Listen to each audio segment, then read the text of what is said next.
Olá pessoal, eu sou Leandro Serafim, sou médico cardiologista, faço parte da Câmara Técnica de Cardiologia do Conselho Regional de Medicina. E estamos aí novamente com o podcast Saúde e Pauta. O podcast, o objetivo é trazer informação em saúde e qualidade com profissionais já testados. Digo sempre que a gente traz profissionais aqui que já estão no mercado, já são testados, já têm uma ampla experiência naquilo que trabalha, são especialistas de fato no que são. E hoje eu estou com um prazer aqui, eu digo sempre, para vocês trazer um colega médico diante de suas atividades. As pessoas têm família, operam e passam pacientes e têm a rotina do dia a dia. Desprender um tempo para vir aqui é sempre bom. Eu sempre agradeço a todos os colegas. E aqui hoje a gente está com o Dr. Lucas Velame, que foi meu colega de turma. O Dr. Lucas vai se apresentar e o nosso tema hoje é sobre cirurgia oncológica, sobre câncer, né? É sobre cirurgia em pacientes que têm câncer, porque a parte cirúrgica, a gente vai transforma vidas, né? As vidas de pessoas que têm alguma doença de câncer, a cirurgia pode sim fazer a diferença na vida delas. Lucas, de novo, eu agradeço você por estar aqui. E diga aí quem é Dr. Lucas, faça um breve resumo sobre seu currículo. Obrigado pelo convite, Léo. Eu conheço o Léo há muito tempo, né? A gente tem 20 e pouquinhos anos de formado, formamos juntos. Depois da faculdade de medicina, né? Eu fiz a residência de cirurgia geral aqui em Salvador mesmo, no Hospital Roberto Santos. Fiquei 3 anos lá. E depois eu fui fazer outra residência em cirurgia oncológica, lá no Instituto Nacional do Câncer, o INCA, né? Fiquei 3 anos aperfeiçoando o contato, a dedicação do paciente oncológico, né? E nesses 23 anos de formado, eu venho atuando mais na área cirúrgica, oncológica, para prevenção, tratamento, cirurgia e acompanhamento do paciente oncológico, né?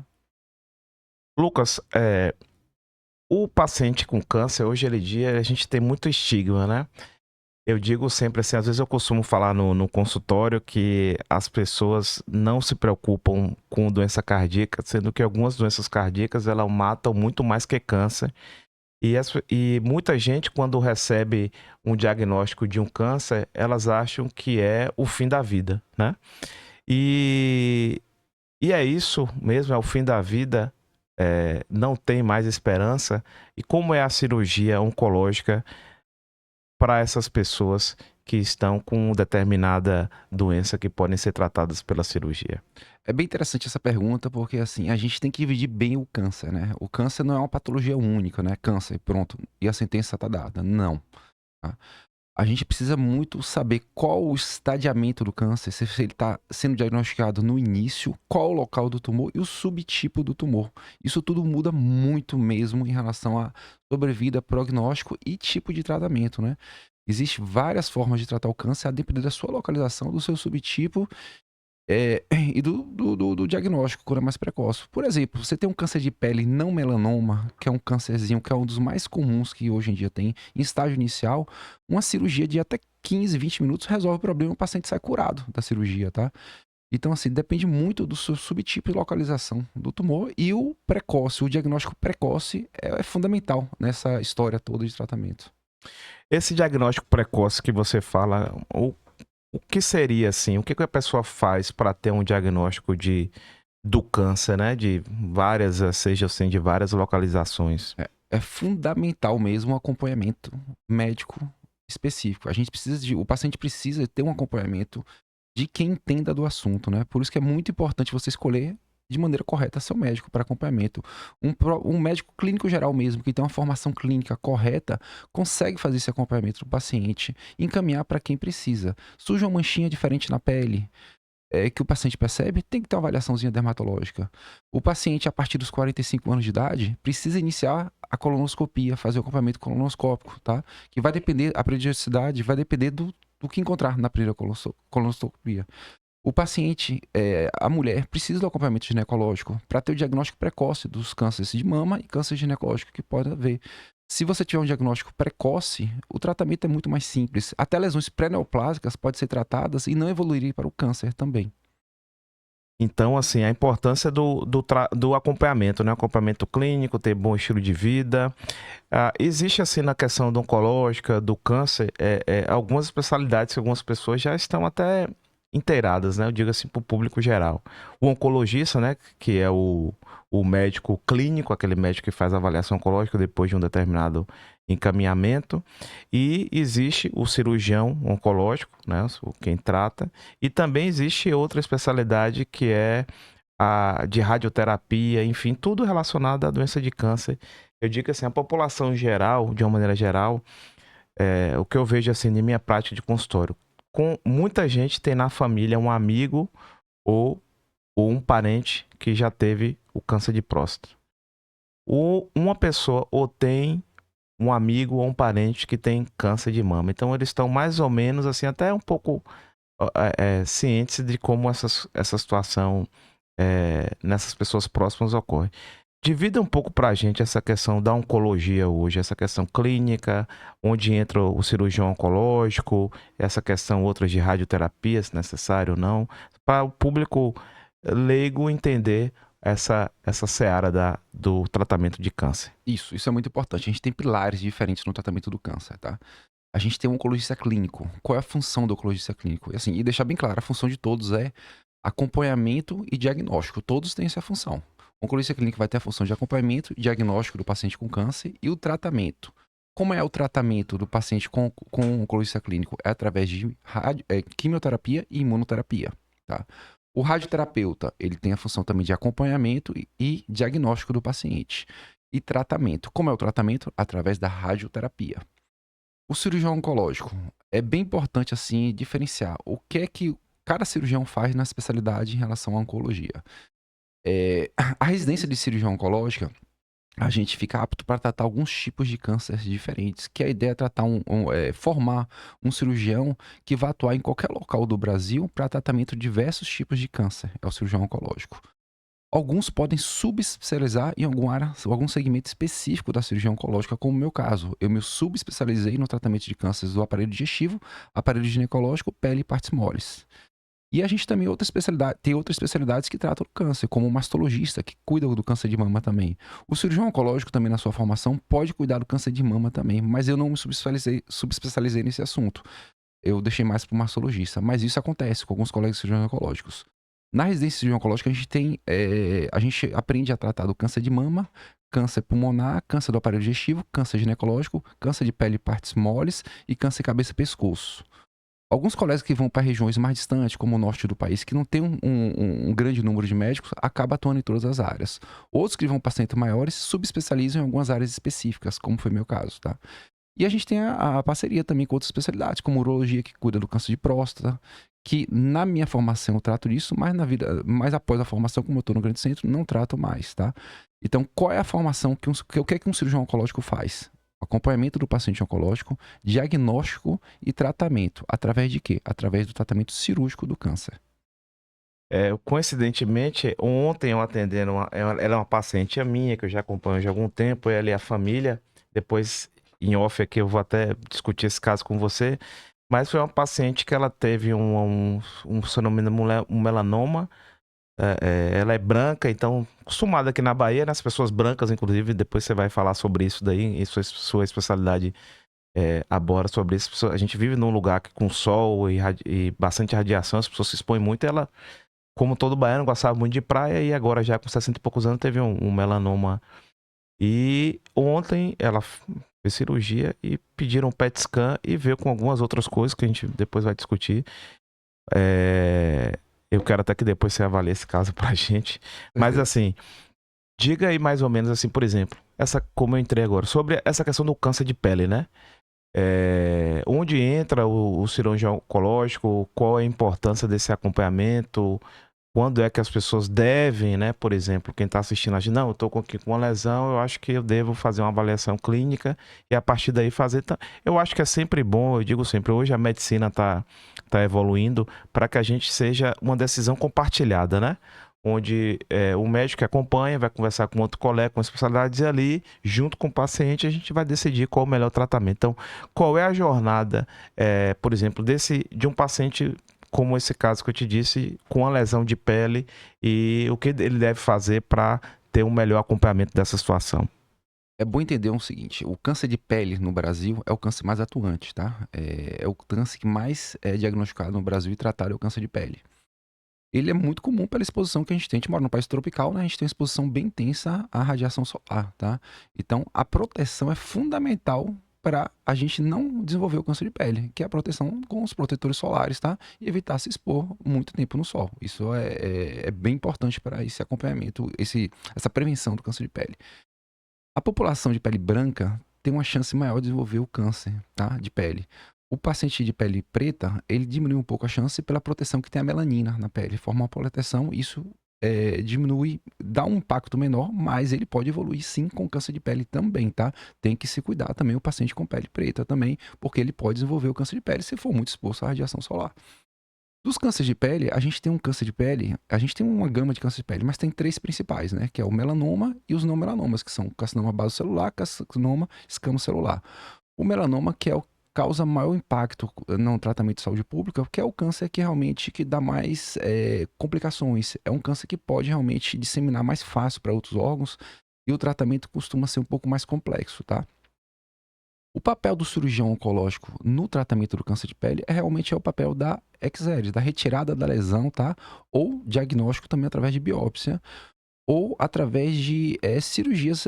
Às vezes a gente faz cirurgias multirressectivas para o tratamento de câncer de pele com cânceres mais avançados, tá? Em fase inicial, o tratamento é muito simples. É uma cirurgia mais simples, é uma cirurgia que não demanda muito tempo de internação. O paciente faz em hospital o dia, faz e vai embora no mesmo dia.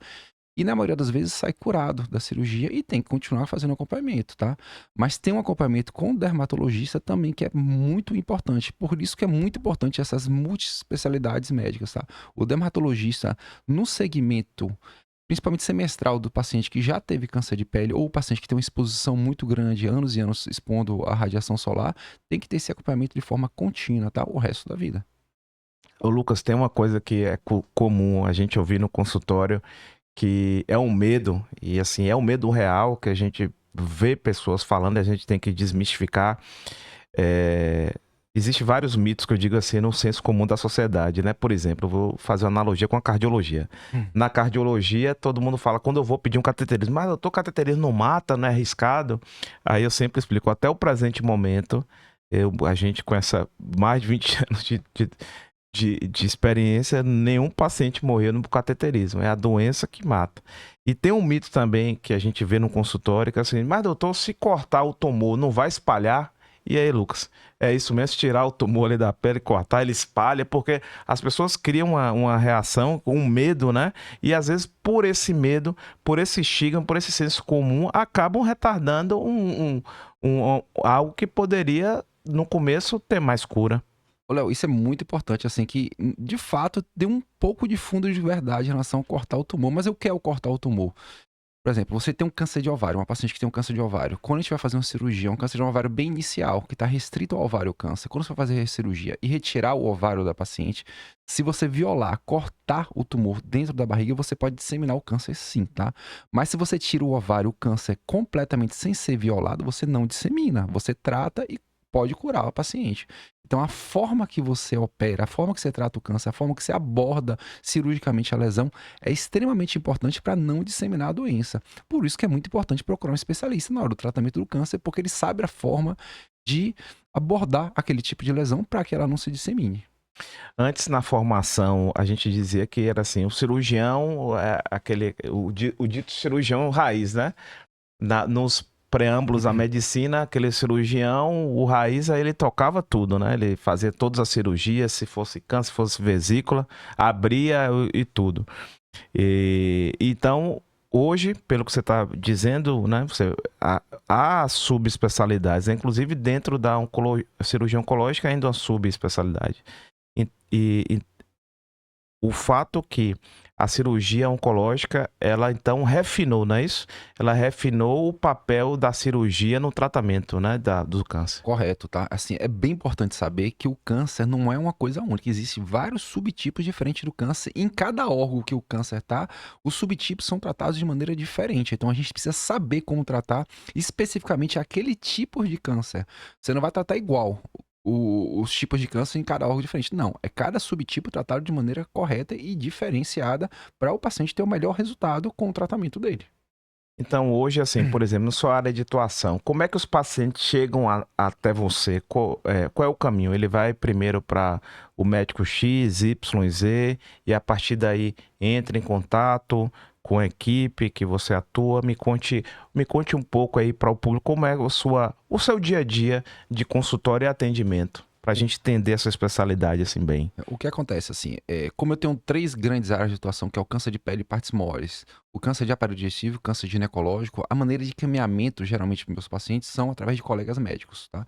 Praticamente 100% dos pacientes que eu recebo em consultório são encaminhados por outros colegas que já me conhecem, que já fazem esse link comigo, tá? Principalmente os dermatologistas, que costumam encaminhar os cânceres de pele todos quando são diagnósticos no consultório para mim. Os ginecologistas com os cânceres ginecológicos encaminham também para a gente fazer o tratamento em conjunto, em acompanhamento ou cirurgia. E os gastroenterologistas, os clínicos gerais, que tratam também da parte gastrointestinal, conseguem dar o diagnóstico e encaminhar os pacientes para ser tratado de forma adequada. Outra categoria de colegas que também mandam são os oncologistas clínicos. Quando recebem um paciente e evolui para o diagnóstico e precisa de um tratamento cirúrgico, encaminham para a gente poder fazer a parte cirúrgica do tratamento e eles fazerem a parte quimioterápica ou imunoterápica do tratamento. A precocidade, assim, desse diagnóstico, né, Lucas, vai depender, então, da especialidade, né, como você falou. No seu caso, a atuação do câncer de pele seria o dermatologista, o acompanhamento dermatológico, é a própria pessoa, né, identificar se tem alguma lesão inicial, né? Os ginecológicos, nos exames ginecológicos de rotina, fazer a avaliação se tem já algum tipo de câncer ovariano, enfim, etc. E também digestivo. Esse que é o que a gente fala do tratamento precoce, né? Você tá fazendo sua rotina do dia a dia, não é isso? Isso, corretíssimo, né? Assim, cada indivíduo tem que fazer o acompanhamento correto com os médicos de rotina, principalmente o ginecológico, a mulher precisa fazer acompanhamento com o ginecologista. A gente precisa ter um acompanhamento dermatológico também, quando tem muita exposição ao sol, quando chega a certa idade, você vê que sua pele está precisando de um segmento de acompanhamento. Isso é fundamental. O diagnóstico precoce, a gente sempre fala aos pacientes, é fundamental para o tratamento. Existem lesões pré-neoplásicas que, se tratada, não se transformam em câncer também, tá? Isso é muito importante para que não evolua para o câncer invasivo de fato, né? Os de pele que você tem tratado aqui no público daqui, quais são os mais comuns que têm surgido assim na sua prática do dia a dia? E se já tem, assim, você percebe que, entre aspas, uma malignidade maior, ou seja, assim, já com lesões, assim, já com um tipo de metástase, algo do tipo. Como é que é o seu dia a dia nesse tratamento de pele? O que É, que você tem visto? o câncer de pele, assim, a gente separa bem o câncer de melanoma e dos não melanomas, tá? Que é muito diferente o tratamento. Geralmente, a incidência maior que a gente tem é o não melanoma, é o basocelular e o escamo celular, que são os mais comuns no nosso meio, que geralmente são diagnósticos, sim, mais no início. Às vezes a gente tem lesões maiores que realmente tornam-se cirurgias mais complexas, a gente tem que fazer cirurgias com grandes retalhos, com grandes defeitos anatômicos gerados pelo tamanho da lesão, tá? Isso acontece, acontece. E o melanoma é uma lesão que nem sempre é tão grande do ponto de vista visual na pele, mas ela pode ser muito profunda. E com essa profundidade da pele, ela já causar disseminação para outros órgãos. Então, o tamanho do melanoma, às vezes, não quer dizer muita coisa. Às vezes, um melanoma pequeno já está muito profundo e já causou metástase para outros órgãos, que o tratamento realmente é muito mais complexo do que uma simples cirurgia de retirada da lesão na pele. Eu sempre desde que eu vi pela primeira vez, eu gravei essa questão do melanoma que pode dar debaixo da unha, né? Na unha, não é isso? Bem Isso. escondido. Isso. Melanoma ungueal, né? Um É o que a gente real. chama, né? O melanoma que ocorre no leito de nascimento da unha, que fica escurinho. E às vezes tem aquelas manchinhas escuras na unha, isso pode ser um melanoma. E tem que ser tratado. E tratado de maneira cirúrgica. Tem que ser operado o paciente e tirar essa lesão, senão ela evolui. Mesmo pequenininha, ela vai disparando para gerar possíveis metástases nos órgãos, não é isso? Isso, o melanoma, ela mesmo assim, o que assusta a população em geral é o tamanho, porque o melanoma não precisa estar grande para ela causar disseminação. Uma simples lesão pequena na pele, mas com profundidade que a gente não consegue enxergar, pode causar uma grande disseminação. Sim. Lucas, aí, hoje em dia existe, assim, a gente sabe que o estilo moderno nosso, do ser humano, hoje, as pessoas estão bebendo mais, né? estilo de vida com alimentação adequada, inadequada. Quais são hoje os fatores de risco que têm se mostrado assim, mais evidentes assim, do estilo de vida que aumenta a incidência dos cânceres de uma maneira geral? A gente sabe que o nosso corpo é fundamental para a nossa saúde, né? A gente tem que tratar bem do nosso corpo, assim, e principalmente obesidade, alimentação inadequada, falta de atividade física, são fatores muito importantes para a evolução do câncer, sim, tá? Até da sua parte, Léo, cardiológica, a gente sabe que a obesidade é realmente está envolvido com várias patologias médicas, hein? Hipertensão e câncer também, tá? É o envolvimento da obesidade. Então tem que tratar sim a obesidade como uma doença para evitar que a gente tenha a evolução para doenças neoplásicas, alimentação saudável, evitar excesso de comidas condimentadas, excesso de bebida alcoólica, cigarro também. Tudo isso favorece a evolução, o aparecimento e evolução do câncer. Existe algum alerta, por exemplo, que a população está vendo no corpo, alguns sangramentos ou caroço, para os cânceres que são mais comuns e assim da prática do dia a dia? Isso é muito importante a gente conhecer nosso corpo, né? A gente saber as alterações que está tendo no nosso corpo. A gente tem que olhar nossa pele, se tem alguma alteração, alguma mancha nova, alguma ferida que não cicatriza. Isso é muito importante para os cânceres de pele. A mulher que está com sangramento genital anormal tem que ser avaliada esse sangramento, tem que saber o que está acontecendo em relação a isso. A mama, se aparece algum caroço na mama, alguma alteração na mama, tem que ser avaliado por um médico especialista para saber se tem alguma neoplasia. Um sangramento no reto, no ânus, tem que ser avaliado pelo possível neoplasia de colo ou de intestino e outros locais do intestino, tá? Um vômito com sangue tem que ser avaliado, tá? Uma falta de apetite, uma perda de peso sem explicação, tudo isso tem que ser procurado no médico para avaliar, que isso chama atenção realmente para o surgimento de alguma lesão neoplásica. Tem um mito também, Lucas, que as pessoas assim têm medo. Eles falam assim, quando a pessoa precisa de uma cirurgia de câncer, é porque está mais avançado. E é isso. É isso? Isso é verdade? Esse mito? Não, o povo fala, tá, fulano de tal vai fazer cirurgia. Não, é porque está muito avançado, precisa fazer cirurgia. Na verdade, não, né? Assim, a ideia da cirurgia para o câncer, a principal motivação da cirurgia do câncer é para curar. Geralmente, tumores iniciais são tratados e curados por cirurgia sem necessidade de fazer quimioterapia. Mas isso varia muito, né? Assim, os tumores, por exemplo, hematológicos, o tratamento cirúrgico é só, às vezes, para biópsia, porque o tratamento mesmo vai ser através da quimioterapia ou imunoterapia. Então, não, a cirurgia de fato é para lesões iniciais com possibilidade de cura. Importante que você falou, que aí essa atuação também de muitas vezes assim chega, eu faço pela cardiologia avaliação pré-operatória, né? Muita avaliação pré-operatória de diversas cirurgias. Dentre elas existe a avaliação para biópsias. As pessoas, não, doutor, que eu preciso fazer uma avaliação que eu vou me submeter a uma cirurgia de câncer. E quando você olha o relatório do anestesista, é pedindo ainda uma avaliação de biópsia, né? Explica aí para as pessoas o que é essa biópsia, né? E a importância de um cirurgião oncológico, com a experiência que ele tem, fazer essa biópsia para detectar determinada doença. Eu vou dar um exemplo bem concreto e bem do meu dia a dia, né? O paciente com suspeita de um tumor hematológico, de um linfoma, precisa de um diagnóstico histopatológico, precisa de uma biópsia, tirar um fragmento da lesão para confirmar os achados para o paciente ser submetido ao tratamento adequado, que no caso seria uma quimioterapia, tá? Como é que a gente faz a biópsia? A maioria das vezes a gente vai pesquisar qual é o gângliozinho, qual é o linfonodo. O linfonodo é aquele famoso gângliozinho que a gente acha pelo corpo, que pode aparecer, que tem a suspeita de acometimento secundário, acometimento neoplásico, tá? Então a gente vai biopsiar esse linfonodo. Na maioria das vezes a gente biopsia linfonodos periféricos, são linfonodos palpáveis pela pele, que são cirurgias mais simples, são cirurgias hospital dia, que a gente vai, o paciente toma uma sedação, anestesia local, e a gente tira aquele linfonodo por completo e manda para avaliação anatopatológica. Às vezes a gente precisa fazer um linfonodo mais rebuscado, um linfonodo dentro da barriga, dentro do tórax, que a gente tem que fazer uma cirurgia um pouco maior, o paciente fica internado, tem alta no dia seguinte às vezes, e demanda de um pouco mais de cuidado em relação à anestesia também, tá? Mas são formas de diagnóstico para a gente poder tratar melhor e saber qual é o melhor tipo de tratamento para aquele tipo específico de câncer. E importante não ter medo, né, Lucas? Porque muitas vezes a gente chega, doutor, eu vou me submeter a uma cirurgia de biópsia e para ver o que é, e se complicar, muito pelo contrário, né? Isso, a biópsia faz parte do arsenal terapêutico, né? Isso com certeza. Sem a biópsia, a gente não consegue evoluir para o tratamento definitivo do paciente, nem oferecer a cura que tem que ser oferecida ao paciente. Então, a biópsia é fundamental. E assim, do ponto de vista de riscos, se você for para um bom centro, com bons médicos, com equipe qualificada, o risco da cirurgia tende a diminuir bastante. É muito, muito difícil a gente perder um paciente em campo cirúrgico, na anestesia. Eu não lembro de nenhum caso nesses 23 anos de formado de perder um paciente intraoperatoriamente de uma cirurgia eletiva, tá? Isso é muito, muito difícil que ocorra. Geralmente a gente tem realmente um suporte muito adequado para que isso não ocorra. Eu costumo dizer que como evoluiu, né?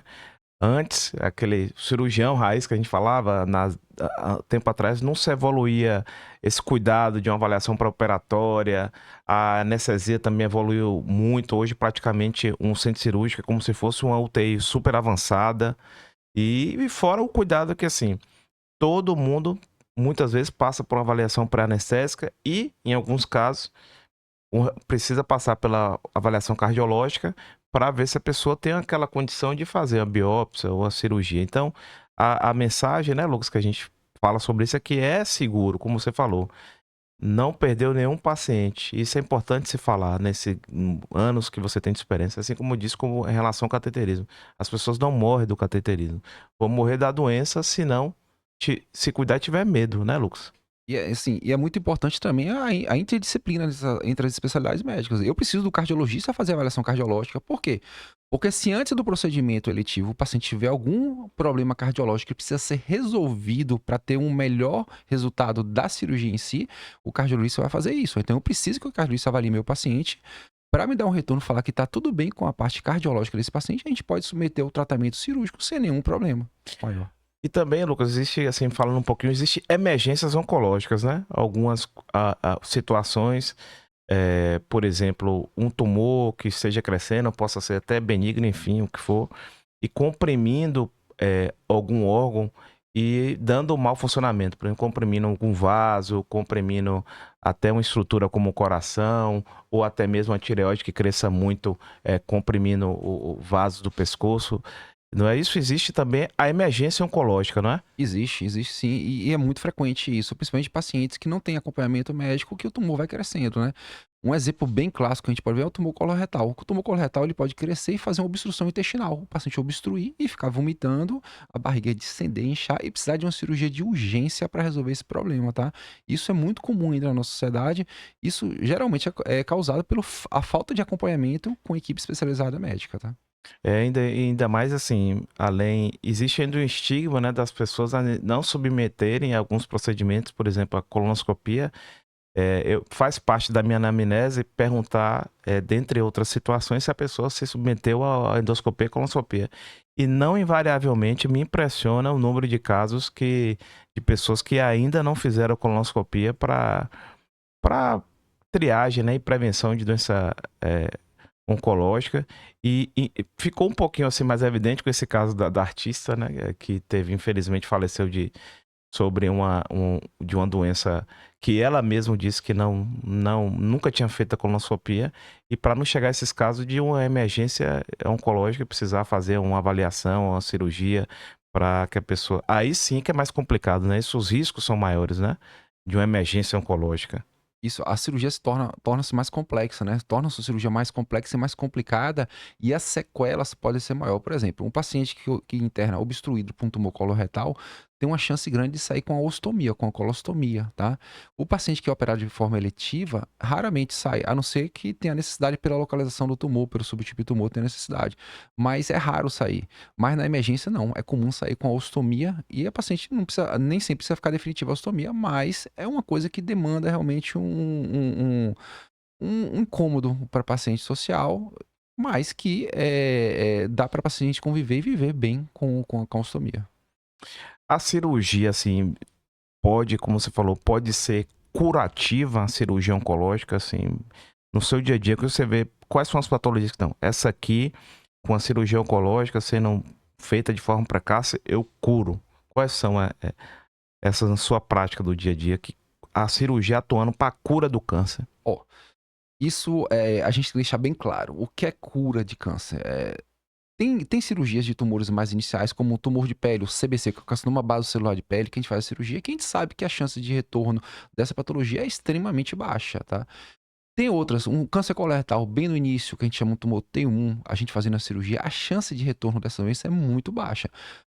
Eu não posso afirmar, como médico, que nunca vai voltar esse tumor. Mas a gente fala pela estatística, a gente vai pegar os números dos pacientes tratados no mundo inteiro, pelos artigos científicos, e ver qual é a incidência de retorno da doença a depender do estadiamento do tumor. E a gente vai ter uma ideia da chance de cura ou não dessa doença. É assim que a gente atua. É vendo a estatística mundial do que aconteceu com a história daquele tumor, tá? É claro que alguns cânceres a gente sabe que a chance de cura, como coloretal, no início é bem grande, mas a gente não pode chegar para o paciente pós-cirúrgico e você está curado. A gente tem que falar que você tem que ter o acompanhamento clínico. A chance de retorno da doença é muito baixa, mas você tem que ter um acompanhamento clínico por no mínimo 5 anos para a gente confirmar que esse tumor não retornou. O bom de ser, eu digo que assim, a gente vai ficando velho, entre aspas, mas atuando na área médica, é que a gente está vendo os avanços, né? Assim, como aconteceu na cardiologia, vem acontecendo na oncologia. E eu digo sempre em algumas determinadas situações, claro que isso não se aplica ao câncer, mas algumas situações de consultório que eu falo assim, olha, se permaneça bem, fique bem, cuide da sua saúde, porque quando você precisar, com certeza daqui nos próximos anos, a gente já vai ter tecnologias muito mais avançadas para tratar, inclusive, medicamentos. Mas hoje, o que você aponta, por exemplo, você trabalha aqui em grandes hospitais, o que a gente já tem assim de moderno, entre aspas, né? Mas assim, de tecnologias melhorando esse afinamento da cirurgia, por exemplo, a aplicação de robótica, de uma medicina já guiada, por exemplo, por exames de imagem, né? Disciplinas atuando junto com a cirurgia oncológica para melhorar as possíveis complicações e melhorar o tratamento do paciente. O que tem aí de novidade nessa área? Tecnologia é sempre importante, sempre soma para o tratamento médico, né? A gente pode citar a cirurgia robótica. A cirurgia robótica, ela é um avanço, é um próximo passo da cirurgia laparoscópica, né? É um refinamento da cirurgia laparoscópica. Hoje em dia o acesso ainda está ruim, é uma cirurgia que costuma ser cara, né? Do ponto de vista, a gente pensando do ponto de vista prático, é uma cirurgia cara ainda. Mas o futuro é se tornar a cirurgia do dia a dia, como a laparoscopia já está agora. O próximo passo, de fato, é a cirurgia robótica, tá? A gente pode considerar outras práticas, como a imagem, a cirurgia guiada por imagem é muito interessante. A gente atuar especificamente no local que a gente quer tratar. Existe forma de tratar, por exemplo, a gente tem metástase hepática que são tratadas por radioablação. Por imagem, a gente fura a pele do paciente e consegue fazer o tratamento daquele tumor sem precisar fazer corte na barriga, só através da uma radioterapia local na lesão, tá? Isso é muito importante e a própria inteligência artificial tá vindo aí para ajudar muito, auxiliar muito o médico no tratamento do paciente. Você falou sobre aproveitar a sua presença como cirurgião oncologista. Diga aí para o pessoal o que primeiro assim, vamos começar do começo, assim, que as pessoas dizem assim, a cirurgia a laser, né? A cirurgia a laser que é a cirurgia por vídeo, né? Como você falou, vídeo laparoscópico, né? Esse primeiro era se existia a cirurgia somente aberta, né? E depois veio essa cirurgia por vídeo, que o pessoal popularmente chama de cirurgia laser. Como é essa cirurgia laparoscópica? Para deixar bem claro, assim, primeiro realmente surgiu a cirurgia aberta, que eram grandes cortes para tratar os tumores. Depois surgiu a laparoscopia.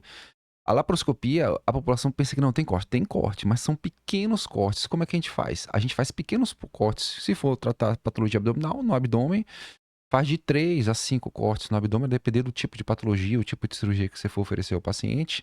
São cortes de uma média de 2, 3 centímetros, onde a gente introduz trocáteres. Por esses trocáteres, a gente influi um CO2, um gás na barriga para distender a barriga inchar, ficar bem grande, né? E depois que a barriga estiver bem grande, a gente vai com pinças e com a câmera olhando pelo um vídeo mesmo, por um monitor de vídeo, a gente vai olhando os movimentos que a gente está fazendo na cavidade abdominal e vendo o que é que a gente está fazendo em termos de trabalho, o que é que a gente está ressecando. É dessa forma que a gente faz a cirurgia e depois retira a peça através de um aumentozinho de uma dessas incisões, a gente retira a peça. O que é que isso traz de vantagem? Além do menor impacto estético, a gente tem esteticamente fica realmente muito melhor porque não tem aquele cortezão grande no abdômen. Você tem uma inflamação menor no organismo do paciente, você tem menos dor pós-operatória, você tem uma recuperação muito mais rápida do paciente à sua atividade habitual. Eu faço, sempre explico assim com a analogia que a gente tem na cardiologia, né? Que era a cirurgia aberta para fazer, que é necessário, precisa dizer isso, né, Lucas? Assim, não é que abandonou uma técnica, né? Muitas vezes é necessário também abordagem aberta e nem sempre consegue minimamente invasiva, né? Isso às vezes tem necessidade, né? Da cirurgia Isso. convencional. Isso, correto. Assim, a gente tem que tratar de acordo com a necessidade do paciente. A gente não pode superindicar um tratamento em nome da estética ou em nome de. Não, a gente tem que indicar corretamente. Tem patologias que a gente não pode indicar laparoscopia porque a gente sabe que o tratamento não vai ser feito de forma correta. Tem tipos de tumores que estão mais avançados, os tumores maiores, que a laparoscopia não vai conseguir intervir nem a robótica, tem que ser a via aberta mesmo. Tem patologias que, mesmo em fase não tão avançadas, que a gente já tem que fazer aberta, como o câncer de ovário. O câncer de ovário, com um pouco de disseminação peritoneal, que não é um estágio tão inicial, a gente tem que fazer aberta, não laparoscópica, porque a chance de cura é muito maior fazer de forma aberta do que laparoscópica. Então a gente tem que individualizar o tratamento do câncer para indicar corretamente qual é a melhor forma de abordagem.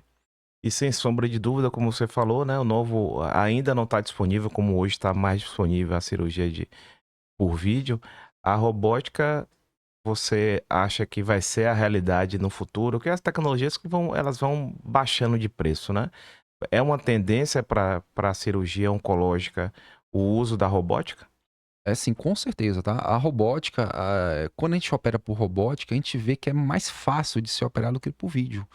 A cirurgia costuma ser mais, até mais rápida pode ser, pela facilidade que você tem de visualização das estruturas. Você vê em 3D quando você está operando por robótica. Por vídeo não, por vídeo você vê em 2D. Só isso já te dá um acréscimo, um ganho de trabalho muito elevado, tá? Locais de operar mais delicados, como pelve, a robótica facilita muito também o tratamento. Então, assim, é uma tecnologia sem retorno. O que é que vai fazer com isso barateio? É concorrência, né? Assim, a gente tem uma empresa grande de robô que domina o mercado.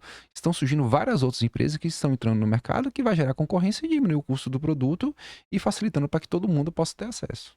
Só para eu entender, até como que eu não estou inserido nesse contexto, como você disse, o robô hoje ele é da empresa, é um leasing ou os centros compram esse robô? Tendo as formas, geralmente o centro compra, mas a administração de material, porque precisa de repor o material, é da empresa, né? E isso encarece muito o custo do produto pela reposição de materiais que é necessário para a atuação da cirurgia.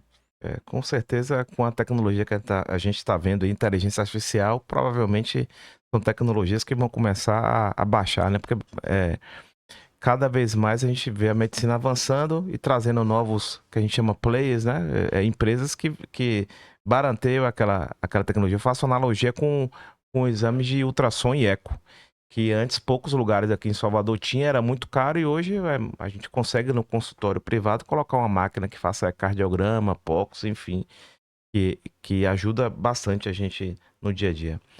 Lucas, onde existe, por exemplo, em algumas especialidades, como a gente fala, na cardiologia, busque uma informação na sociedade de cardiologia, tem informação para leigo. Existem sites que o público pode acompanhar para pesquisar, tirar dúvidas, como pessoa mesmo, para a questão de oncológica, onde essa pessoa deve assim buscar essas fontes confiáveis, né? Que hoje em dia tem muita fonte não confiável. A gente tem alguns sites, sim, bem confiáveis. A gente tem principalmente o site da Sociedade Brasileira de Cirurgia Oncológica, SBCO, Sociedade Brasileira de Oncologia Clínica, SBOC, também que é muito confiável. E a gente tem as grandes instituições brasileiras que atuam no combate do câncer, como o INCA, o Instituto Nacional do Câncer, que dita as diretrizes para tratamento oncológico no Brasil e dão também os dados em relação ao N, o número de pacientes acometidos pelas patologias no Brasil também. A cirurgia oncológica, pessoal, como a gente discorreu aqui nesses minutos aqui desse podcast, ela é um braço extremamente importante na oncologia, que é o tratamento para câncer, né? Desmistificando aquela ideia de que quem tem câncer morre, a gente precisa tirar isso. As pessoas hoje convivem com o tratamento de câncer, prolonga a sua vida quando faz um diagnóstico precoce. A atuação da cirurgia oncológica ela tem um papel importante de amenizar esse agravamento dessa doença que é muito temida pela população. Às vezes, muitas vezes também curar, que é um papel também da cirurgia oncológica. A gente falou sobre o papel da prevenção, de fazer seu acompanhamento médico com as diversas especialidades para pegar lesões iniciais de possíveis cânceres, por exemplo, o ginecológico, então fazer seu acompanhamento ginecológico anual, fazer sua avaliação de mama, a questão de pele, não necessariamente com o dermatologista, mas você mesmo observar seu corpo se tem alguma lesão e você, a partir daí, ver se tem algum nódulo estranho, procurar um atendimento com dermatologista, médico clínico, enfim, que às vezes é uma demanda que surge para a gente de consultório de cardiologia, mas não é tanto como outras especialidades. Existe algo que você queria falar ainda mais que a gente não discorreu, Lucas, sobre a cirurgia oncológica e que de forma as pessoas possam entender a importância de um cirurgião oncológico inserido no contexto médico? Primeiro assim, em relação ao câncer, o que eu tenho a dizer é que a prevenção é o melhor tratamento. A gente tem que ter hábitos de vida saudáveis, fazer atividade física, se alimentar bem, se cuidar, cuidar do próprio corpo. Isso é fundamental para evitar que surja a patologia. O acompanhamento médico regular é fundamental para o diagnóstico precoce. Em termos de diagnóstico, o tratamento precoce costuma ser curativo, costuma ser mais fácil, são cirurgias menos complexas, são cirurgias que causam menos morbidade, menos sequelas aos pacientes, coisas mais simples. E, fundamentalmente, quando você descobre que tem alguma lesão neoplásica, o acompanhamento com o médico especialista, principalmente com o cirurgião oncológico, oculista clínico, com o médico que tem o expertise no tratamento da patologia, é fundamental para ter uma melhor evolução em relação à cura da doença, tá? Então é fundamental procurar um especialista para ter esse acompanhamento. E ter eu digo sempre, é um tratamento personalizado, não é isso, Lucas? Não existe receita de bolo, porque seu vizinho fez Y e você vai ter X, não é isso? Isso é fundamental falar, Léo. Isso é interessante que o paciente chega no consultório da gente achando que é o mesmo tratamento que teve um amigo, um conhecido. Não. A gente precisa saber o que é que tem o paciente, a gente precisa conhecer o paciente, o que é que pode ser feito aquele paciente com aquela patologia específica, com aquele subtipo de tumor específico naquele local específico. Tudo isso muda o contexto do tratamento. E é fundamental, assim, que, só para deixar bem claro, quando a gente resolve fazer algum tratamento mais invasivo no paciente, a gente discute. A gente discute com o oculista clínico, a gente discute com o radioterapeuta, qual a melhor forma de abordar aquele tipo de doença. A gente chega a um consenso e toma uma decisão baseada num consenso médico. A gente transcorreu aí, pessoal, desses minutos falando sobre a cirurgia oncológica, o papel da importância da cirurgia no contexto da saúde como um todo. Lucas vai agora falar onde é que a gente encontra Dr. Lucas, rede social, porque o canal está aberto. Se alguém tiver alguma dúvida depois, procura a gente em rede social, procura Dr. Lucas, onde ele tiver, e algumas dúvidas que podem surgir, que com certeza às vezes fica na mente de algumas pessoas. E onde é que eu encontro o Dr. Lucas? Onde o Dr. Lucas atua? Como é que eu faço para chegar até Dr. Lucas, Velame? Contato comigo mais fácil. Hoje em dia o Instagram, acho que é o grande meio de contato de todo mundo, tá? doutor.lucas.velame, tá? Lá tem o contato da minha secretária, lá você pode deixar mensagem, a gente pode ter acesso a dúvidas, a forma de tratamento, a local de atendimento. Geralmente eu atendo no Hospital São Rafael, atendo na Clínica CEMED também, e atuo também no serviço de residência do SUS no Roberto Santos. Eu sou preceptor da residência médica e cirurgia geral e opero casos oncológicos com os residentes lá no Roberto Santos também. Lucas, eu queria agradecer aí a você aqui por ter vindo aí, Lucas, um colega nosso médico, para explicar um pouco para vocês o que é a cirurgia oncológica, cirurgia de tratamento por câncer. Obrigado por sua participação aqui. A gente deu para entender um pouco o contexto. No futuro, sempre aqui está aberto para você também trazer outras demandas, novas tecnologias, com certeza vai surgir no futuro para tratar e acolher as pessoas. Então, agradeço aí, Lucas, por ter vindo. Eu que agradeço, Léo. E assim, é bom estar com uma conversa com o Léo, né? Que o Léo é um cara que eu conheço há muitos anos, eu tenho uma amizade muito grande.